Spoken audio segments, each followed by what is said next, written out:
De las vanguardias y experimentaciones que han redefinido la narrativa temporal en diversas expresiones artísticas.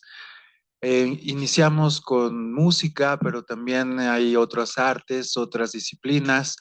Este seminario lo hacemos porque pensamos que es en el espacio y en el tiempo donde nos tocamos todas las artes. Y bueno, pues tratamos de cada vez invitar a diferentes artistas a que nos hablen sobre cómo articulan su material en el tiempo. Este día tenemos el honor de estar con Panayiotis Kokoras, que es un gran compositor de la University of Texas, of North of Texas. Kokoras es pues un compositor con premios internacionales ganados, un innovador de la música por computadora. Es profesor de composición del CEMI, director del Centro Experimental de Música Intermedia. Bueno, realmente tenemos el honor de estar con una de las grandes personalidades de la composición internacional hoy aquí y pues que nos dé él un punto de vista muy personal sobre su trabajo en la temporalidad y con su música. Pues para ya no aburrirlos más, yo los dejo con Panayiotis Kokoras. La sesión va a ser en inglés. Cualquier duda no me pueden preguntar. Y bueno, we are going to begin with Panayiotis. Thank you very much to be here with us. It's a pleasure to have you here and to have the honor of hear what you will tell us. Thank you for having me. It's a pleasure being here, and I'm happy to share some of my ideas here with you. Are we going to translate, or I speak only in English? You can speak in English. Okay. ¿Todo el mundo entiende inglés? Ok, if someone, perdón, si alguien tiene alguna cuestión, puede parar un poquito y yo hago la traducción. We are going to go straight. If someone have some doubt, he can ask. Sure. And I can translate for him. Yes. Raise your hand, or in the end, we can have a little bit of a discussion as well. Okay, so as Pedro introduced, I'm Panayiotis Kokoras, and I teach at the University of North Texas, and I'm also director of the Center for Experimental Music and Intermedia, SEMI, in that university. And the SEMI consists of a concert hall, you see here, and 4 studios for 8.1. SEMI, the MEIT, the concert hall, has a 40 speakers sound dome, like a hemisphere, and 3 subwoofers. It has 5 screens. It's 220 degrees angle, and moving lights on the ceiling. So it's a multimedia sort of intermedia facility. And we do all sorts of different concerts with musicians, with electronics only, with video, with dancers, you name it. So the piece I'm going to talk, it's called Qualia, a little bit, and you will hear it later in the presentation, in the listening session. But before I start talking about that, I would like to speak a little bit about how I think about music and sound.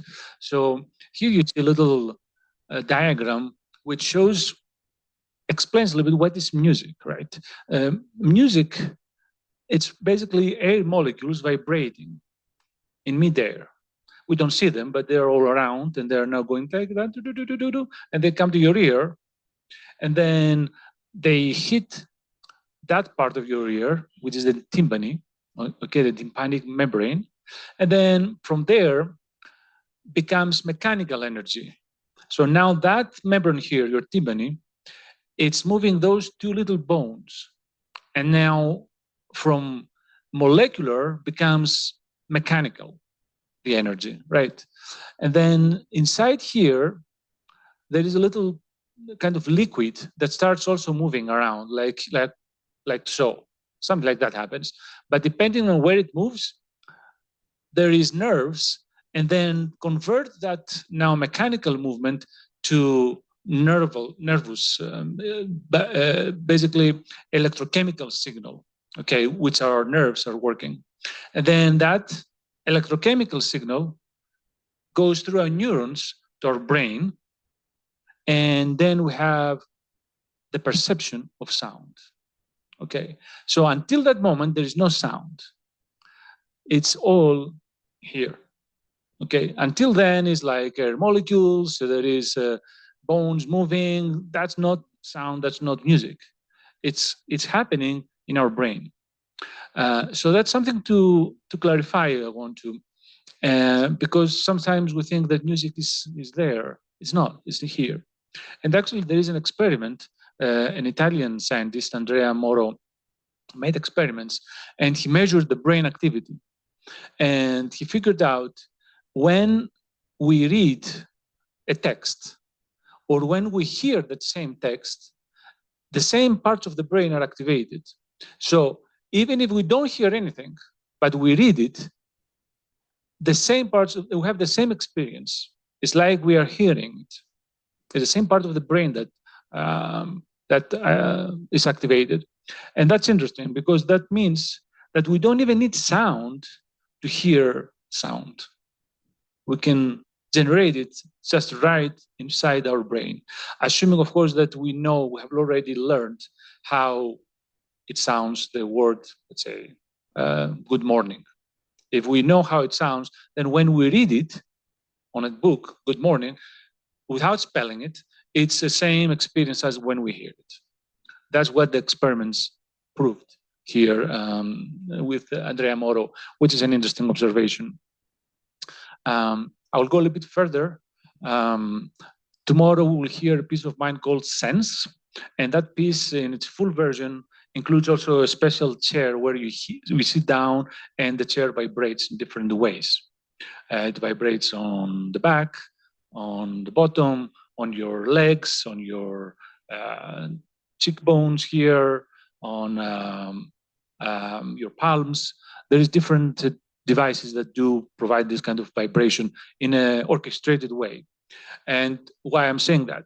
because there is two scientists. One is Sir Roger Penrose. He got a Nobel Prize last year, I think, in physics.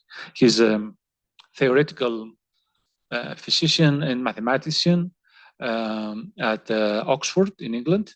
And Professor Stuart Hameroff, he's an anesthesiologist, anesthesia, right? When we do surgery, somebody is putting this injection to go off. And those two worked together, and they figured out that our cells, every cell in our body, including our brain cells, our neurons, have a structure called microtubules. This is one cell here. And these green little roots are the microtubules. Every cell has that. Our brain cells have more. It's the densiest root system that has.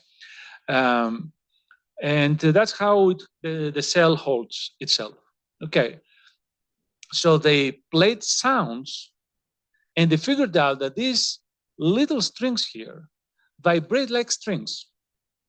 And here is the vibrations. They have harmonics, which means when we listen to music, it's not only our ears are vibrating, our tympani, but also our neurons, our cells inside, they are all vibrating. And that's pretty significant, right? So we listen with our entire body, not only with our ears. We don't know it. We cannot tell like, oh, I heard it, let's say. But it adds to the experience, okay? The experience of music is bigger than just listening.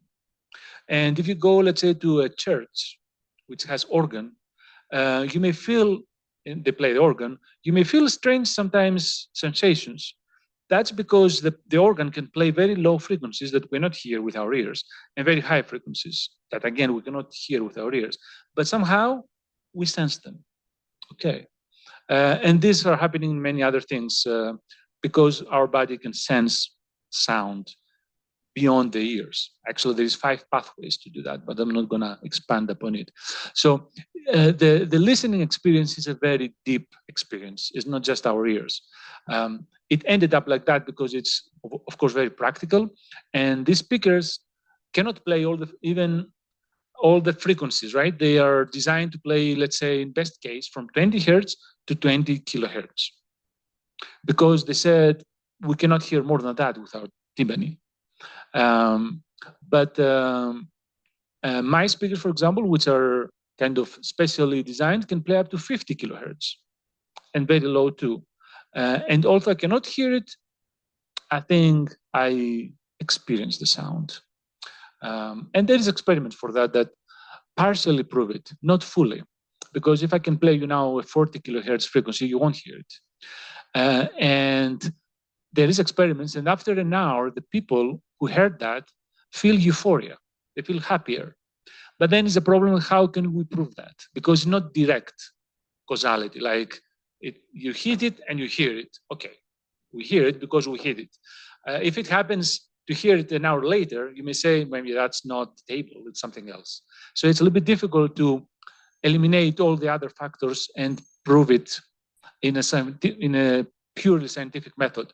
So it's a little bit of speculation, but there is a lot of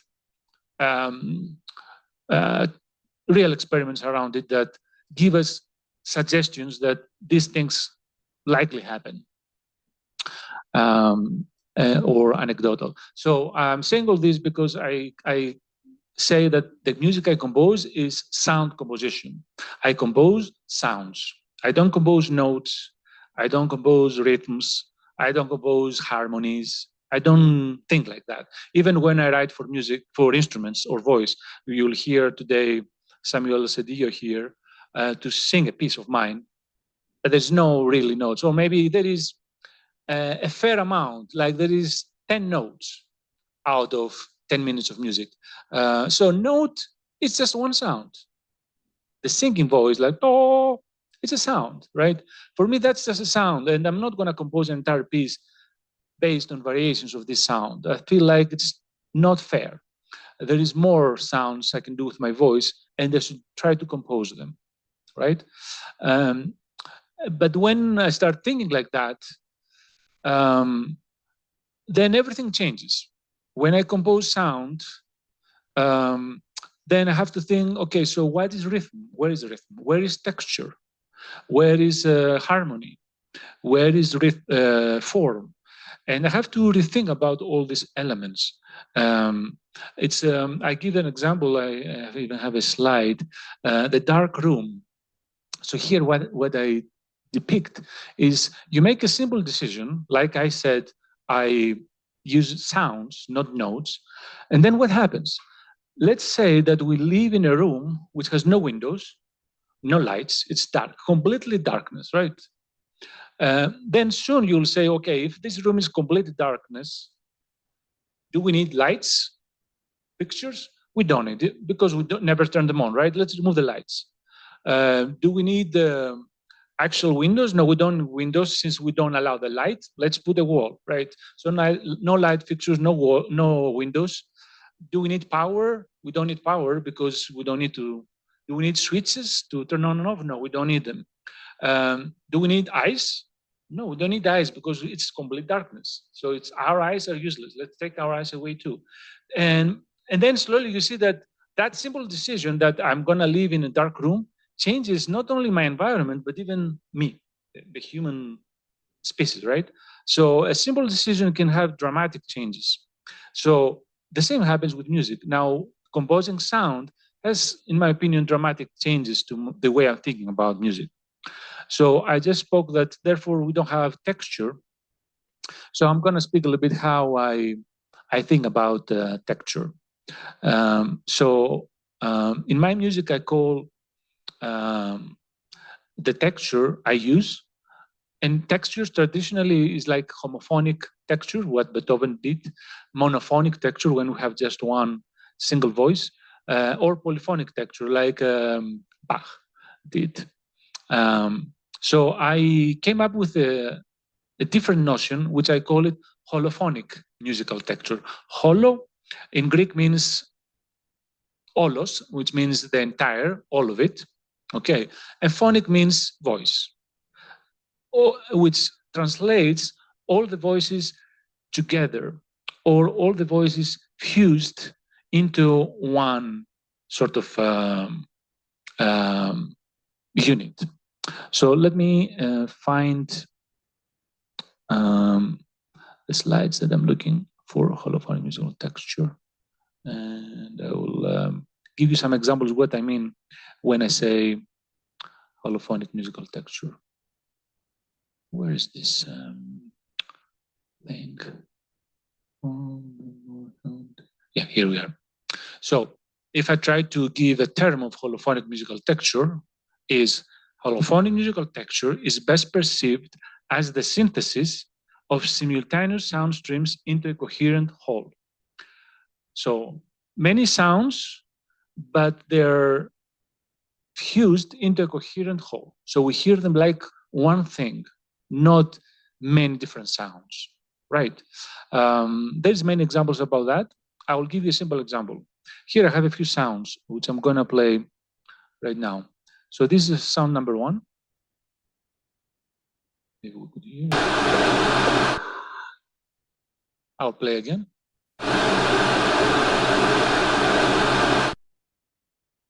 That's one.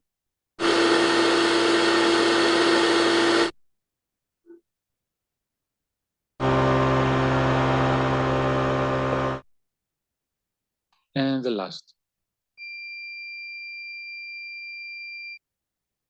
Okay, so if you even see what its sound is, right? If you try to combine now in your mind, mix them together, these four sounds, what is the sound? Can you guess what would be? What is? Airplane? Sure, could be. Yes. She guessed it. So this is the mix of the four together. The tone, the motor, the airflow.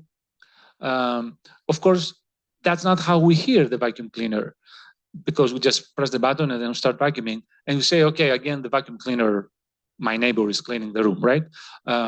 We don't try to, oh, the motor, here is this, or the suction fan tone, or the carpet brush, or anything. We just recognize it. However, the vacuum cleaner sound is a holophonic musical texture. It consists of at least 4 sounds. Actually, there is more to it. It's hard to separate them. So we get them all together and diffuse. And here you see what I just said. Here's monophonic texture, polyphonic texture, homophonic, chords and melody, and then holophonic musical texture, which is that fusion of multiple sounds into a coherent whole. But that's just speculation, is what I like to call it, and works for me. But I wrote a paper, and this is part of the paper presentation. So here I will show you another example with instruments this time. So I'll play a violin sound from a piece of mine called Hippo, which is for violin, clarinet, and piano. Just 3 instruments, it's a trio.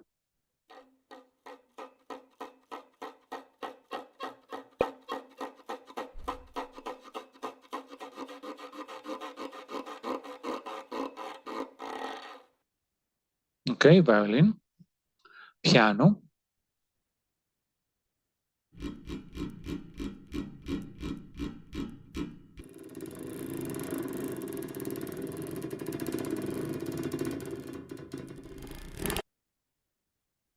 and clarinet, B flat.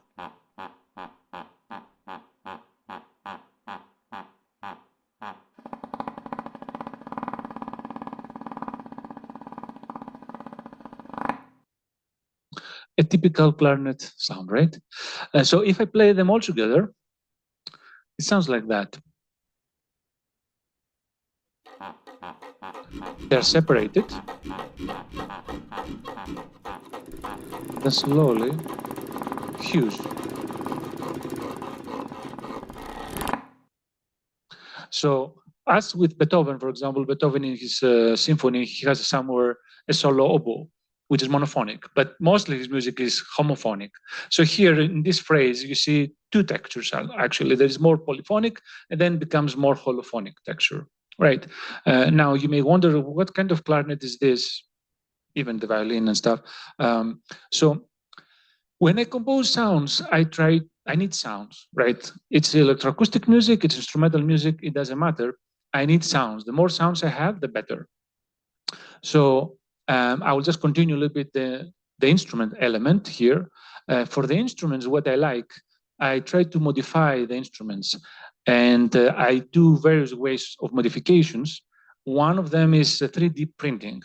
It's a new technology, perhaps you all heard of it, but now it's not very expensive either. I have a 3D printer at home, and I can 3D print at home. So I call them instrumental prosthetics, right? So I have developed an instrumental prosthetic element for the clarinets or the saxophones, the single reed instruments, which is a reed. It's this ultra-thin synthetic reed. It's patent pending, and it does why I did that. It does give me more sounds. As I said, I need more clarinet sounds. I need more voice sounds. I don't want only the standard sound. So here is a few sounds I can make with this reed. I can make a so-called flatter sound.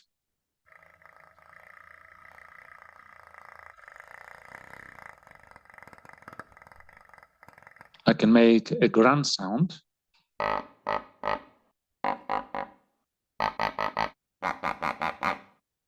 I can make a clack sound.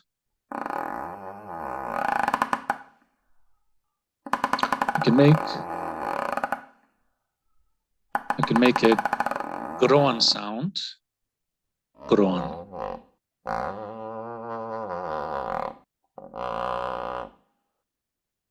A little bit more exotic, flatter tonguing.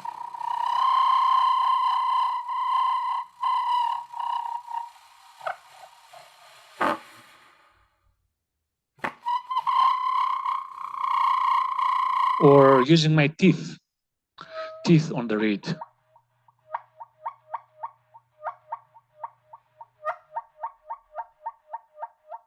I can also make ordinary sounds. standards done. But I cannot compose an entire piece like that with this sound, the last one. I want more sounds. So perhaps you notice that some of these sounds sound a little bit like animals, right? To remind you, maybe pigs, I don't know, birds, dogs, whatever. And that's also something I love doing in all my music, mixed music, cosmetic music, instrumental music. And I believe that's where the music is rooted. If we go back, let's say 1,000 years ago, maybe 10,000 years ago, people were living in the forests, in the jungles, right? And the music, it was like the shaman who is calling the lions to go away from their tribe. And how he would do that, he would just make lion sounds and dance and have some smoke and maybe some percussive rattling instruments and making the lion sounds, growling and things like that. Or if they need rain, the shaman again would do kind of thunder sounds and raining sounds to bring rain to their village and their corpse and things like that. So, and that was kind of an early music for them. That's how they were, what they were calling music. There was no more to it. So, and then slowly they started using, let's say, the horns, the horns of the animals, right? To make like trumpet sounds going for hunting or imitating animal sounds again to hand. And after recently, like a few years ago, they decided to move the sounds in a room. First, it was like a church, right? So we closed the doors, and now we cannot hear anymore the nature because the shaman would sing in the nature with the insects, the birds together, right? The elements of the weather. Now we close the doors and now we have silence. And the instruments do no more imitate the nature. They became abstracted, remoted from their environment. And now we hear the violin or the clarinet and there's no connection to the nature. So with this kind of sounds, I bring that connection back. And now inside the room, we can hear animals, we can hear insects, we can hear the nature, which is what happens with electronic music too. When we do acousmatic music, we can play rain. And we bring back the rain from outside in here, in the concert hall, right? We can also move the speakers outside, but we can recreate what we lost wherever we want.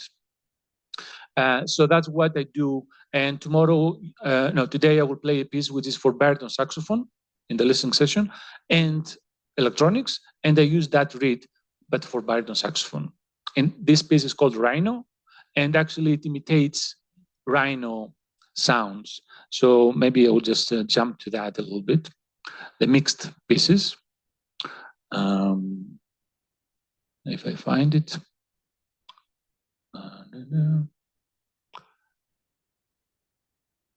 I have about 500 slides here. Depending on your question, I can pull out the slide. So rhino here. The model for this is a baby rhino crying. And this is the model. It's a baby rhino in Africa.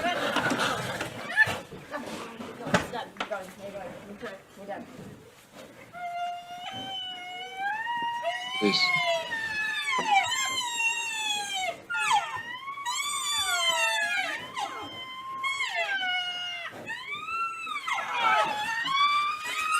And so on. Okay, you all heard baby rhinos around crying. That's one. So here is now the saxophone resynthesizing the baby rhino sound.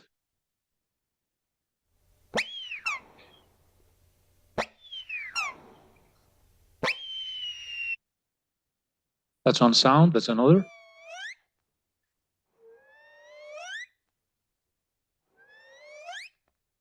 And another one.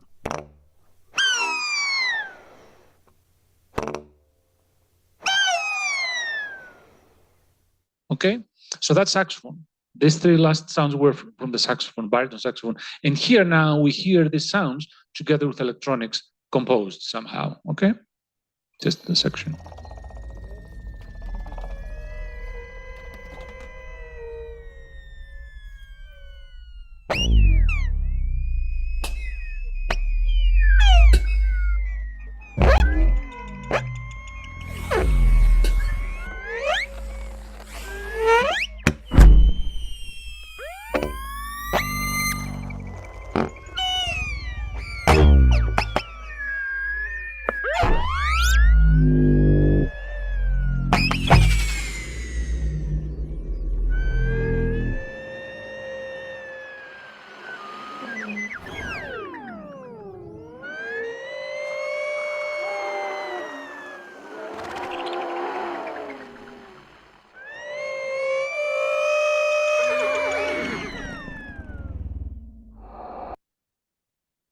Okay, so that now you see how from the baby rhinos we bring that world into the concert hall and into the instrumental practice together with electronics, and we can create a fantastic new world.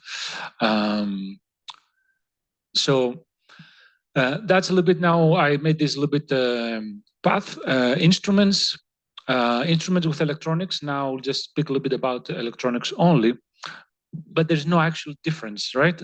In every case, I'm composing sound. There's no difference. It's the same medium, in my opinion. It's instrument, it's objects, it's the microphone. So for that, I have developed what I call FAB synthesis. FAB stands for fabricative synthesis, for fabrication. And I will just be brief.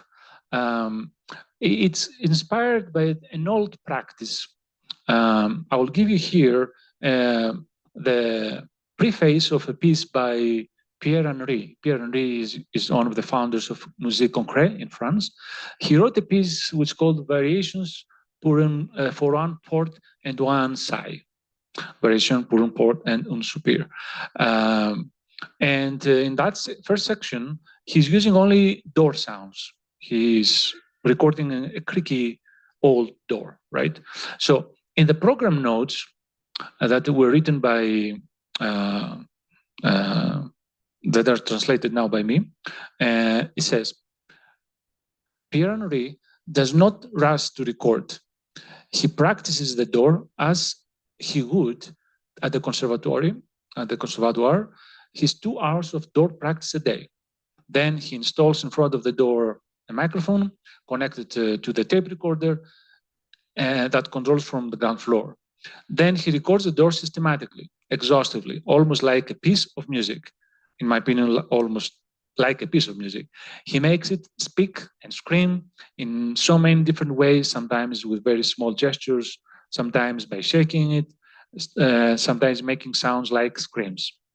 So he uses the door like an instrument, right? And then he's practicing it, he's learning how to control it, and he makes music with it. So exactly that's how I think of it. And when I compose acousmatic music, I synthesize sounds using synthesizers, but I also record sounds. So here is, so the FAB synthesis has 4 layers, 4 modes of synthesis. So the first one, I call it first mode of FAB synthesis, involves motor skills. So I'm using my hands and I'm doing that. Okay. So I'm using my hands with an object to make sounds.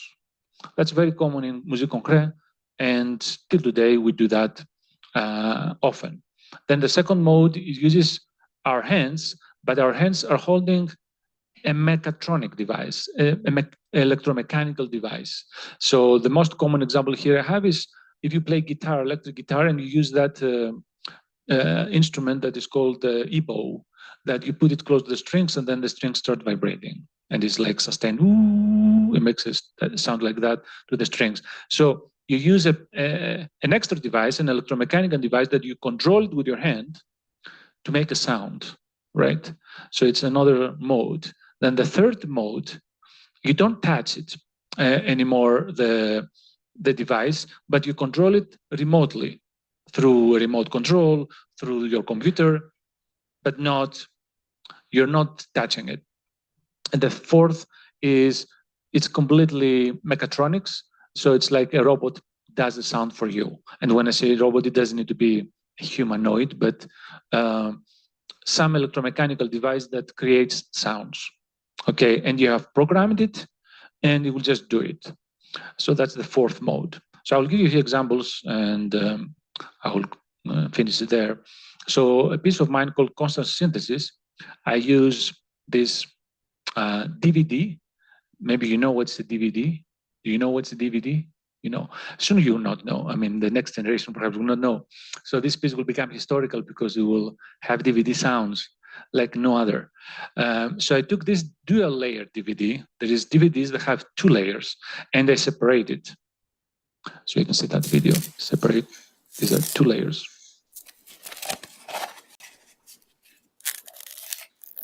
And they make these very sounds, like Pierre Henry with a door.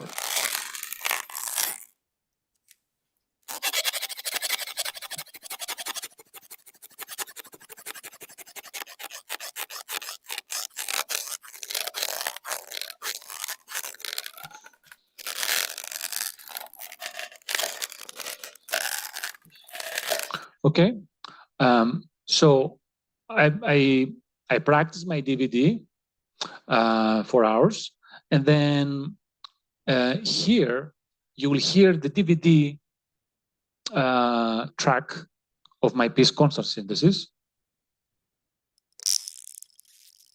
just DVD,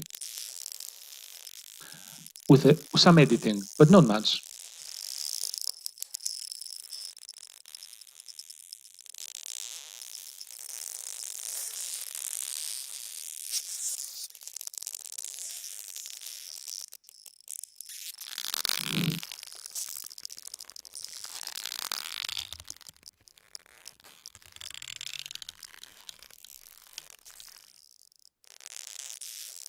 Okay, and now I'm going to play the same exactly sound with the rest of the tracks of the piece. So now you've heard like 50% of the piece, and now you will hear the rest of the tracks.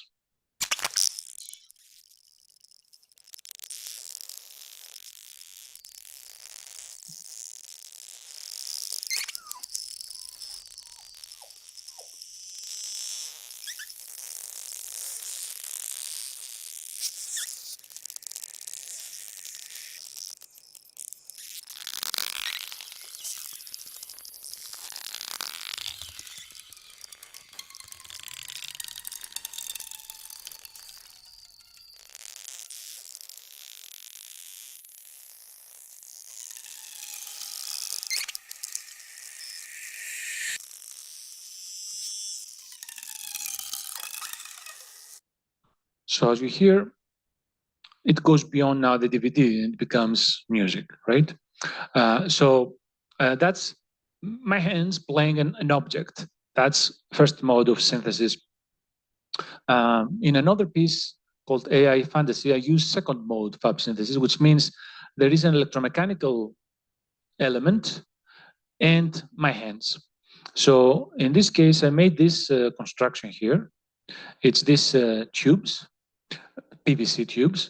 They're on top of a motor that I can control how fast it moves and if it moves. And then here is my hand holding an airbrush. Painters use airbrush to paint, but I don't paint, I just blow air. Okay, I use it like a blower, very precise blower. And of course, there is a compressor that compresses the air to do that. So here's how it looks and sounds. There's some delay here. So this is the microphone of the camera. Not very good sound.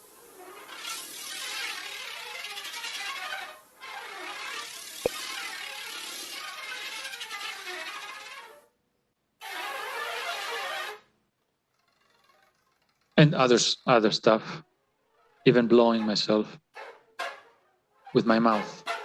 like a pan flute, right? Now, similarly, I recorded various sounds, and here is for my piece AI Fantasy, a section, only the pipes with right microphones.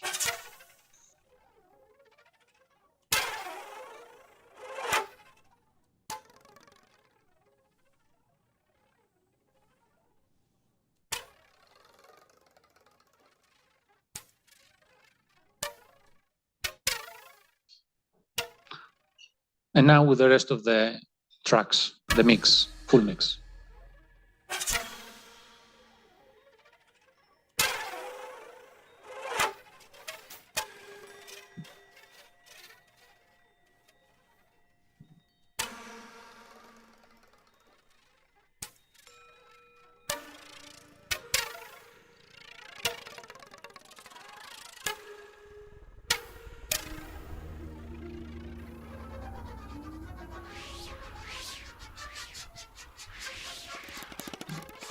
And so on. So before we move to the listening session, maybe I will speak a little bit about the vocal piece. Okay, yes. For 5 minutes?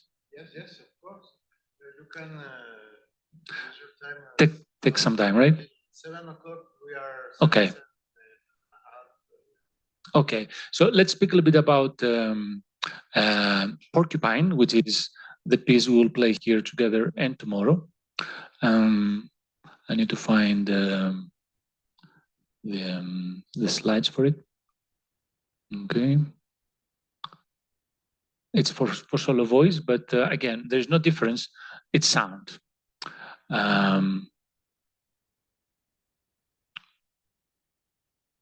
Voice here. Porcupine. Do you know what's a porcupine? It's an animal, obviously. A lot of animals today, right? So there is a section in the piece called Ted's Pumpkin. And porcupines like eating pumpkins. And this is the animal and how it makes sounds when it eats pumpkin. That's this porcupine's nickname is Ted. What's in your basket? Keep going. Keep going.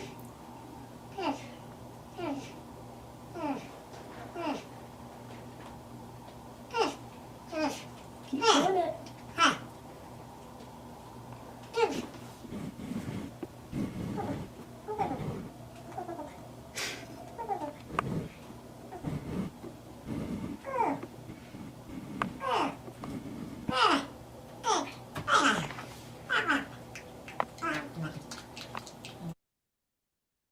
Very cute, right? So Samuel will just do exactly the same without the pumpkin involved. So there is another section. Maybe I'll go to the end. It's called Swan Clara Carnival. And there is a very famous thereminist. Theremin is an instrument where you use your hands to play music without touching. And Clara was a Russian cellist, actually. She had an accident, solo. She was soloist during career as a cellist. And then after the accident, couldn't anymore press the fingerboards, so she couldn't play the cello anymore. And then Theremin introduced to her the instrument, theremin, and then she devoted her life learning and developing the theremin. And if you learn theremin, it's her technique actually doing various things with her hands like that. So she has made various CDs, and in one of the pieces she plays is the Swan Lake by Sanson, and it sounds like that.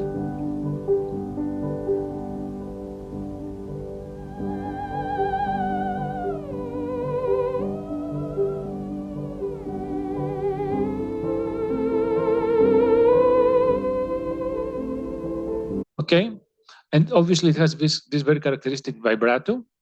So in the piece Porcupine, which is the end of the piece, and the porcupine now is trying to imitate the human music, right? It goes through various adventures and imitates animals and other activities of humans, and somehow music is the most advanced human expression, and it's trying to do that. And hear how it sounds in the piece.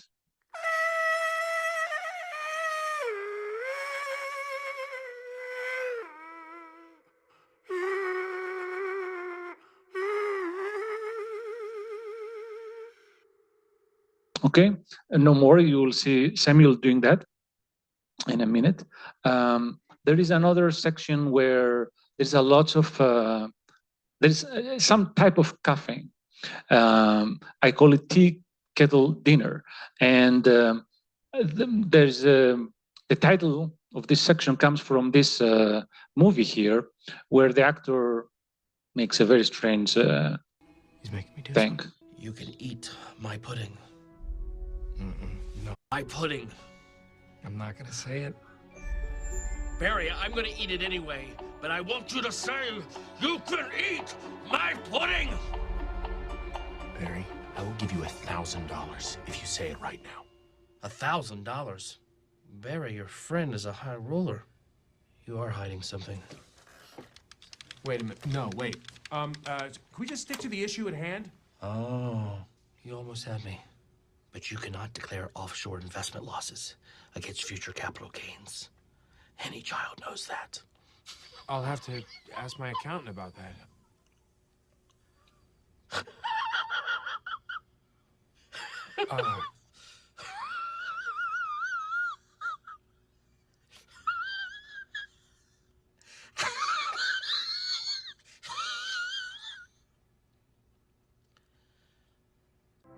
So there is some delay, I think. But so Samuel also gets red too.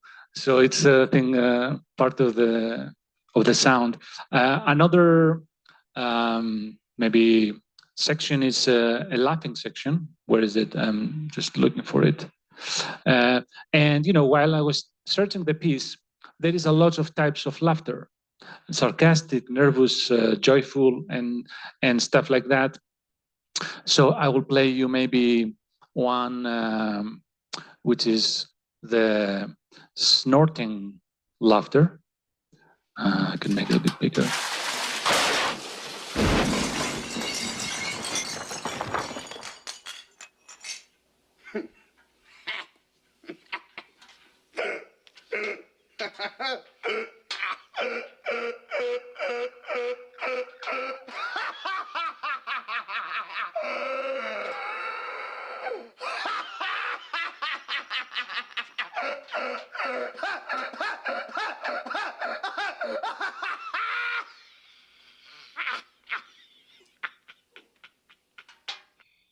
So for me, this is music.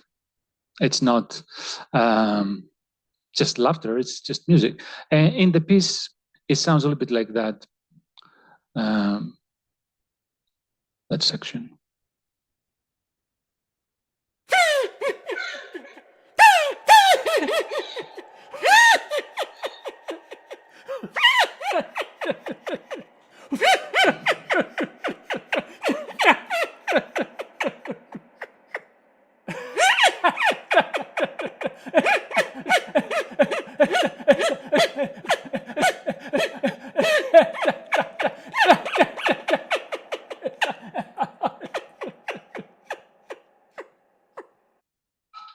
And so on. There is a score for that, and it's open to interpretation, as it's a little bit between tablature and graphic and traditional notation, something in between. And it uses this special reed. I'm revealing it to you, but don't say it to everybody. That reed looks like, where is it? Like that. And you put it inside your mouth.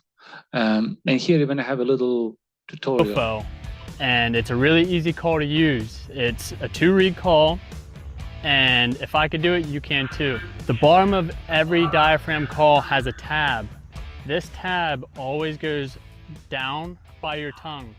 Make sure you do that and you get a good seal. And the first thing you're going to want to do is try to get a sound out of this. So what you're going to do is you're going to get it, put it in your mouth, get it nice and wet, and go from there. So Now what you're going to want to try to do is push a little bit of air through the call from your diaphragm to get a sound. Just any sound like that. Just try to get a sound at first. That's the biggest thing. The next thing you're going to want to do now, especially with coyote hunting, is they go from low to high a lot. So you're going to want to take your tongue, you're going to want to move your tongue up towards the diaphragm to get that higher pitched sound. You're creating a small channel that makes the reeds move a lot faster and creates a higher pitch. So what you're going to do now is you're just going to try and move your tongue up. Did you hear that pitch break? And so on. So that's a call handlers are using to hand coyotes and kill them. But I don't want to kill them, I don't want to hand them. I'm just making music, right? I'm making art. And you have here the Koyo can, right? It's there around the corner. You can maybe go and play that piece on the square.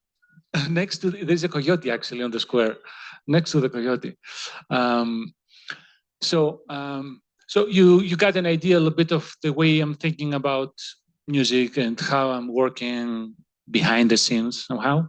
Maybe if you have any questions that you want to ask. Yes, I was going to ask you to give sometimes two questions. I have a question because we have here two people who work with artificial intelligence. And I know that you work too with artificial intelligence. So how do you use it? Can you give us a little bit an explanation or yes? Sure. So I have here slides for that too, as I promised. So maybe I can focus on that, my screen. So recently I made a piece called Useless Box. We'll play it tomorrow. And useless box is something like that. You open it and then it closes by itself. That's what it does. And they call it useless box. It's like a toy. So I took this idea and made my own box. And there is a section. It has a lot of electronics. I can show you. This is what is involved to make it, like with Arduino controllers that have various sensors and various components in it. But the AI element in the piece is this. I've made 3 containers with sounds, tapping sounds on the box, like with my thumb, right? Scratch sounds, scratching with my nails, the top of the box. And then I have another container with sounds from my voice, like things like that, just vocalizations. So I made 440 sounds, scratching sounds. So these sounds are sounds of the box, scratching the box, but also sounds of the piano. I'm scratching the piano, okay? And then the tapping, thumping sounds, I'm tapping on the piano. So I have now 2 types of sounds. I have one that the AI is listening. The AI is listening the box, is listening me doing that on the box, right? But then it takes that sound and tries to compare it with the piano sounds that I have that are scratching. And then it plays back the closest one. The closest, if I do like, it will play something from the piano inside that makes like similar articulation and closest possible timbre, which I will explain a little bit more in detail. So the more sounds I have, the better. The machine learning will be more smarter, let's say, more efficient. So we'll give you an example, for instance. Here I have the scratch piano sounds, which sounds, I believe, like maybe I'll play here, like this.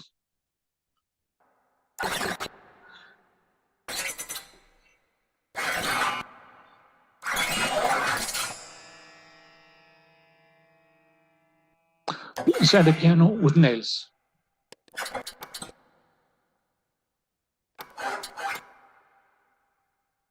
Okay, so this is sounds that I recorded and I trained my model with. Okay, using Flukoma. This is a library from Huddersfield University in England that gives you this functionality. So I trained my sounds with the Flukoma model, and then I put here a sound from John Cage. I then This is said John Cage. to David Tudor, "The lecture is so soon that I don't think I'll be able to get all 90 stories written." So that was an experiment. So now I take the voice from John Cage and I put it into the system. So now the system hears, listens, machine listening, listens John Cage and try to find now the best sounds and gestures from my scratch piano sounds. So that's how it will sound in this case. Here. David Tudor, "The lecture is so soon that I don't think I'll be able to get all 90 stories written."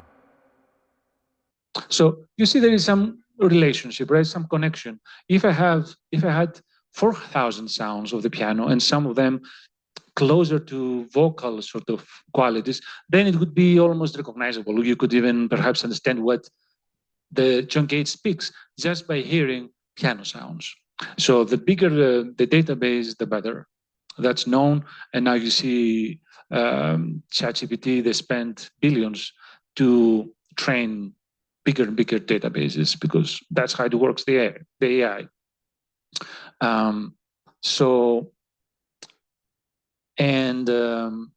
For example, the training sound is this.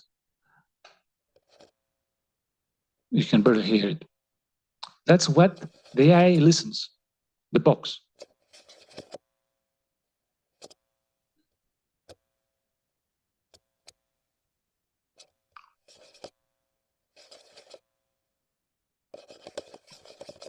Okay, so I made this long recording, scratching the box. I trained the AI and I said, this is what you're gonna hear when I play the box. And this is what you're gonna take sounds from, the corpus, the piano sounds. So now, when I play it in real time, try to find the closest and play it back. Okay, that's the whole sort of a strategy. So here you see me playing the box in real time, and you hear, now this is a microphone from the camera, you hear what I do on the box, and you hear also what the AI is doing. So.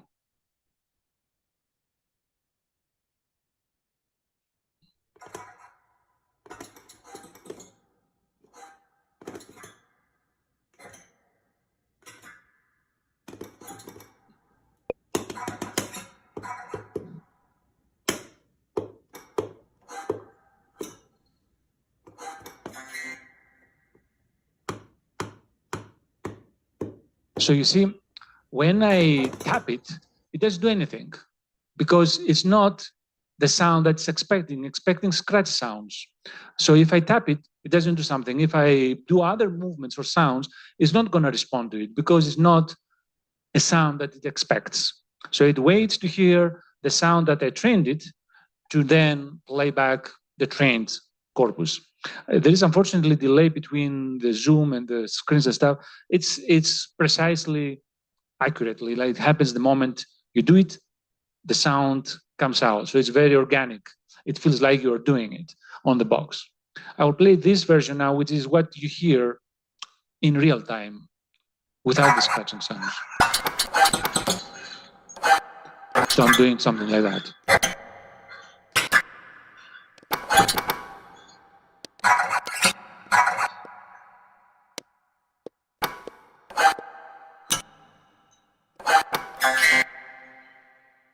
So that's what comes out. And here are the three corpuses, and they are activated when they hear the right sound, right? When I tap it, I have the tap part, which if I scratch it, it will not do anything. I have to tap it in order to respond.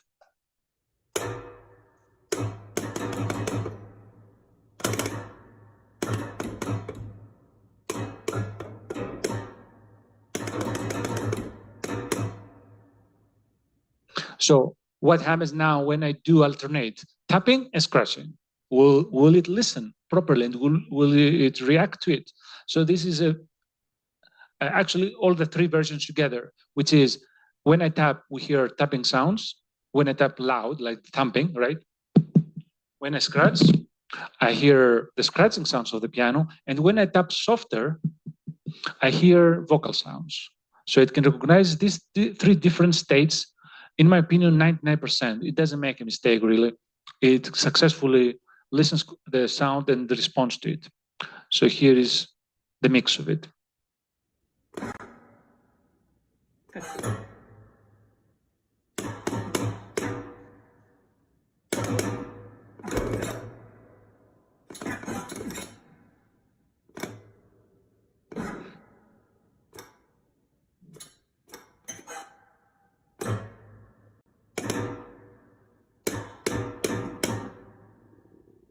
So you don't get exactly because there's delay, but that's what happens. I will try to play maybe the video of it. I'm not sure if it will be any better. I think there will be again delay. The delay is just it's not the people who is out there. Okay, they don't have it, right? Yes. Well, just try to imagine then. So I'm just trying to find the place where this happens.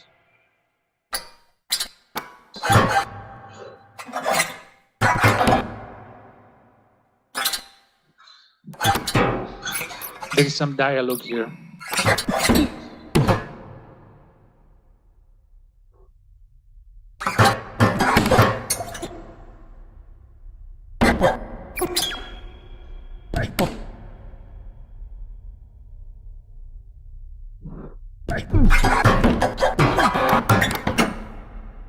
We don't hear the box sound now. We only hear the response to it, right?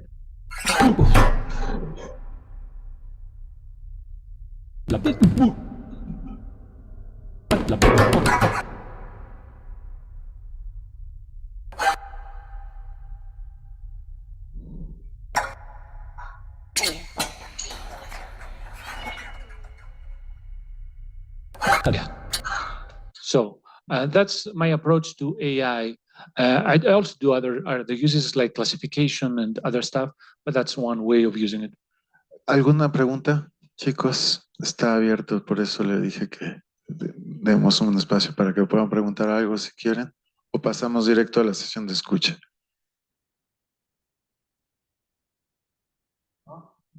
A ver, 2 segundos.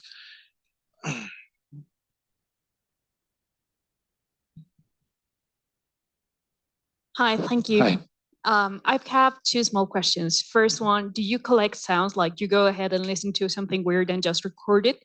And the other one is when you're trying to imitate the sounds of the animals, you first make a sound and say, hey, this sounds like a sheep, or do you say, how can I create the sheep sound?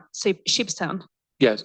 A few years ago in 2019, I think I was in Mexico, Querétaro, for a festival. And while I was waiting for the rehearsal and stuff, it was in an old airport.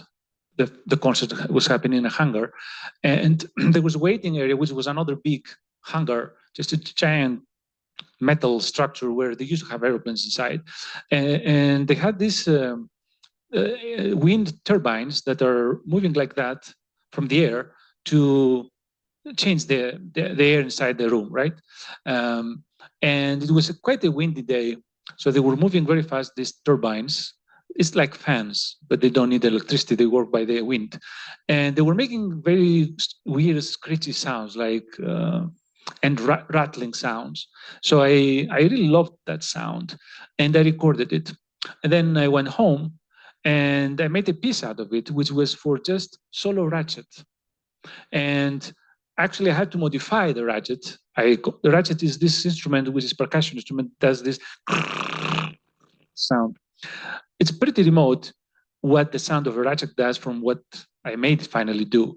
And then I modified the ratchet, and I managed to resynthesize that experience I had in Querétaro and make the piece. And then, let's say I have the clarinet, and I improvise, and suddenly I come up with a sound that reminds me, as we said, a sheep. Then I may say, okay, that's interesting. I will keep it. So that would be one way. Or the other way is I come across a recording. I go around here and record the birds. And then I say, oh, that's a wonderful song by a bird. I'm going to resynthesize it with a clarinet. And then it goes the other way around. I had the sound and I try to make it.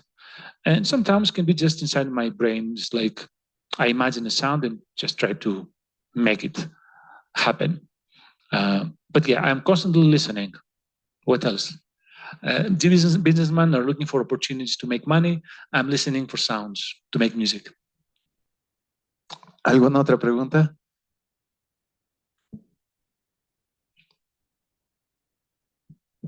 Hi, I want to know what is the difference for you between a lexicon of sounds and a library of sounds? Yeah, I don't use library, the word library. Library is like a storage for potential use, right?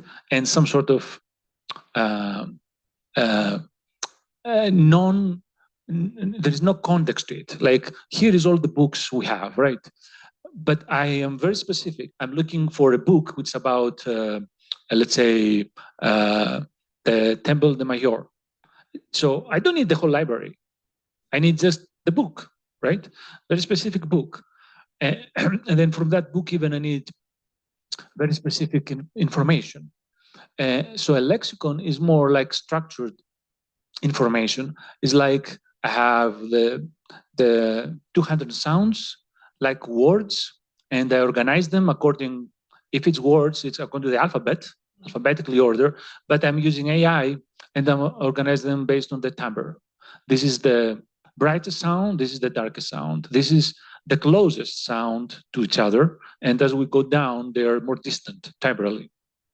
So that's a lexicon. It's an organized and classified and specific way of a sound, a collection of sounds, like it would be a collection of words that I'm going to make a poem. And then I have my lexicon, my dictionary for making this poem. Welcome.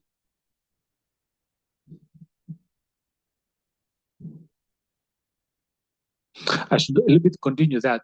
So, for example, if you go to YouTube or to online, you can find libraries for footsteps, for instance, that in the film industry, they use them.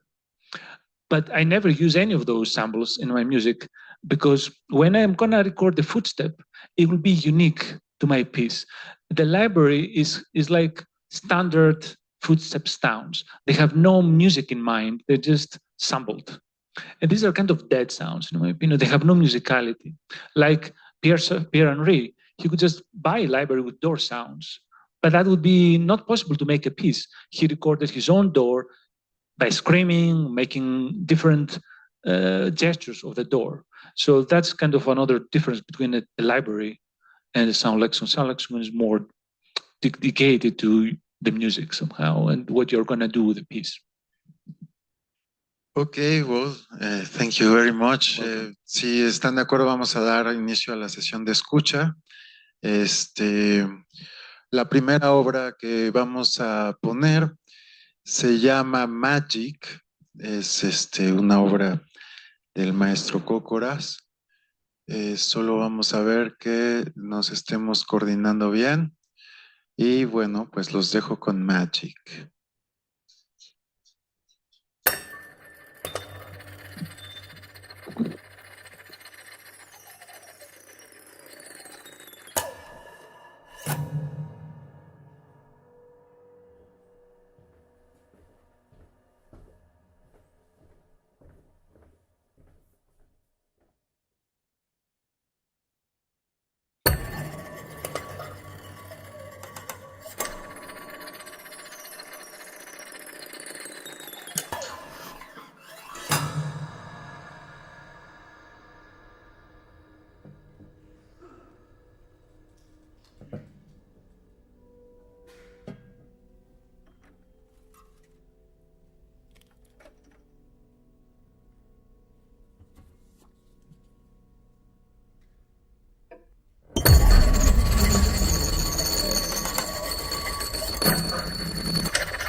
So thank you very much.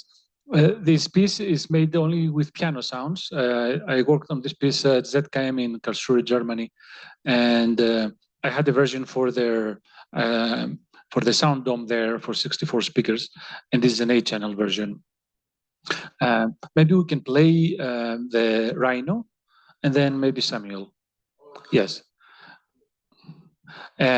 Rhino is... Vamos a poner la pieza 3, no la 2. Rhino is a piece for baritone saxophone and electronics. We hear now a recorded version of it. Okay.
Todos vamos a hacer una pequeñita preparación para la pieza de Samuel y también para que nos pongan cámara aquí para poder ver a Samuel. Bueno, pues Samuel es un compositor mexicano de música contemporánea y está hoy con nosotros aquí para hacer esta pieza de Panayiotis. Él, bueno, pues tiene una forma especial de cantar, aunque no es cantante de profesión. Ha desarrollado él un estilo propio que ha hecho que pues varios compositores le compongan, entre ellos Panayiotis. Y bueno, pues es un gusto tenerte aquí. Muchísimas gracias por estar con nosotros en el seminario, Samuel. Pues te dejo unas palabras antes de empezar, ¿no? Listo, pues. Entonces, pues vamos a dar comienzo a la obra. Yo soy el atril, entonces voy aquí a microfonear a Samuel para que podamos escucharlo en streaming también.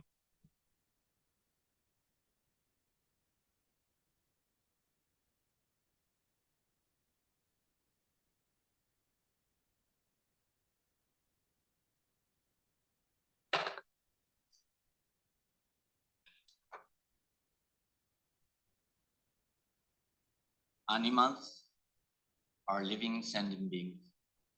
Therefore, deserve with consideration or respect.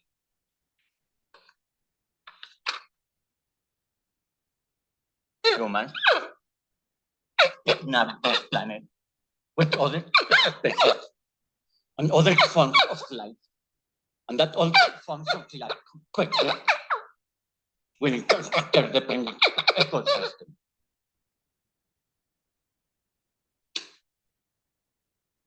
Humans inhabit this planet with other species and other forms of life, and that all forms of life quickly will interdependent ecosystem.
Bravo. Bravo, bravo.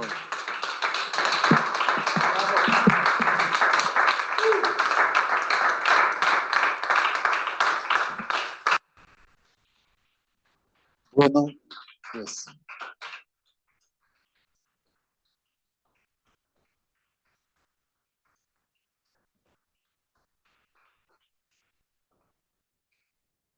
con esta pieza nos despedimos. Agradecemos muchísimo a toda su participación, la gente que está en streaming con nosotros. Todavía tenemos una más. La última es en el próximo martes a la misma hora. Es espacios sensibles y espacios transformables dentro de la música. La doy yo. Y todas las conferencias las pueden ver en línea en nuestra página de internet, muslab.org, o en la página del C3. La diferencia es que en el campus vamos a tener algunas partituras, algunos artículos y cosas extra que nos dejen los compositores para que ustedes puedan acceder un poco más a su mundo. Muchísimas gracias. Con esto nos despedimos. Hasta una próxima. Y les recuerdo, mañana tenemos un concierto en el Exteresa, Arte Actual, a las 7 de la noche.